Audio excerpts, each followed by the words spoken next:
Well, we got to talk about Sam Neill. I was 12 when Jurassic Park came out, and it made lifelong believers in the magic of movies out of a lot of us that were around that age at that time.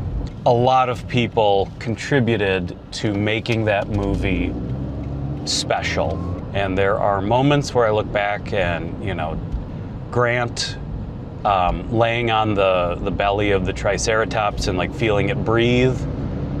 You realize that's just a puppet. That's just a big giant puppet that moves up and down. And right outside a frame are a bunch of techs working, this big fake belly, and there's a crew behind the camera. But within the frame of that film, Sam Neill makes you believe that that big rubber puppet is alive, that it is a living, breathing animal that he's dreamed of seeing his entire life. So for the writing and the direction and the cinematography and the music and the way everything comes together, the acting is a huge part of what sells the magic. So I think all of us who are lifelong die-hard movie fans, especially my age, I think owe a lot to that movie and owe a lot to Sam Neill. I loved In the Mouth of Madness. I'm a John Carpenter. I'm that era of John Carpenter.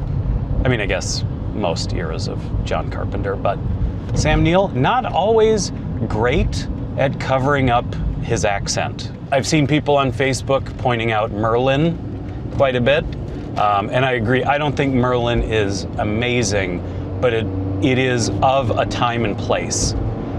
So I do have a lot of fondness for Merlin as well. And Martin Short, just in that bizarre, creepy makeup that he's that he's in. It's worth a watch. It's very cheesy, but it's worth a watch. But then also, I wanted to point out Daybreakers, because one, I think Daybreakers is an overlooked vampire movie. I think it has a lot of really cool concepts of like what happens when there's more vampires than humans. Like what happens when their food supply goes away, because everybody's a vampire sooner or later.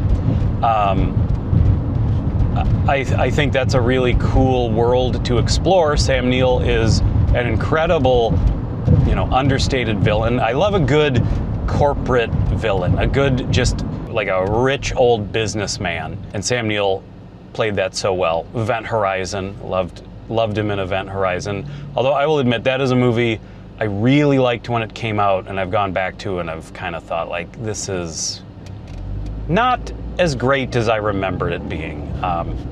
But he is great in it, and I think it still is elevated by his performance. But back to Daybreakers, that was, because this also holds like a place in my own personal history, because Daybreakers was the very first movie that I took a girl out on a date. I think we'd been on one unofficial date before that. But our first movie date was going to see Daybreakers, because this person was not necessarily a huge horror fan, but they were a huge Sam Neill fan because they were a huge Jurassic Park fan from growing up, as was I. That first movie date, seeing Daybreakers, turned into many more dates, and eventually marriage. That was the first date that my wife and I went on. So Sam Neill is forever like intertwined in the history of our love. And obviously we bonded early, being like gigantic Jurassic Park nerds in the first place. So anytime Sam Neill popped up in anything, it was sort of like a point of, well, we have to go see that. Well, we have to go do that because Sam Neill is in it. And Sam Neill is like a part of our story. And I realized that's kind of how we all feel when a celebrity, especially someone from our childhood or someone super, iconic in our own personal history and memories of the important times in your life. Like you remember, it's like the lead singer of a band that was really important to you at a certain time, or an actor, or whatever it is, or just a celebrity, or whatever it is. Like these people are, like, we didn't know them, but they were a part of our lives. And obviously, your heart goes out to the people who really knew them, who like they were a person who was like literally a part of their life. But there are millions of us who had Sam Neill like in our lives through his movies. And then I will say too, I became an even bigger fan of his in the last few years on Instagram, because he was a dude that enjoyed, like, I think he really loved being around people, and he loved people, but he was also a guy that was really on the hunt for peace and quiet, and he loved animals, and he loved making wine, and he was a very cool, chill guy that just wanted peace and quiet for all of us, and seemed to like really take that time in the pandemic. I think he realized that the whole world locked down, and he was on a farm, with his view is an incredible, beautiful landscape, this natural world. He's on a farm with all of his animals, with pigs and geese and, the birds, just the actual, I'm trying to think of what the birds in the nature that come visit. Is there a word for that? I don't know. Wild birds. Just everything in his life that was sort of the things he was seeking out before the world locked down. I think he kind of realized, like, I've got it really good, and I have to do something to help, to add to the positivity of the world at a time where I think that kind of positivity was in short supply. He really, I don't think he was a dude that really liked, I think he was kind of private. So I think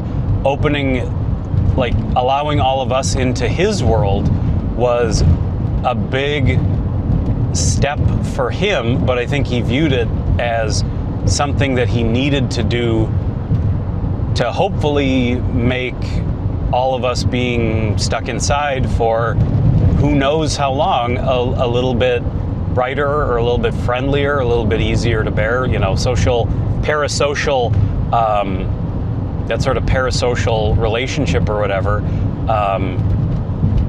can help, can sort of, ease other people's burdens a little bit. And he really, really embraced that, and I admire him for that, because that, it would be easy to just sort of, you've got it made, man. You have what many would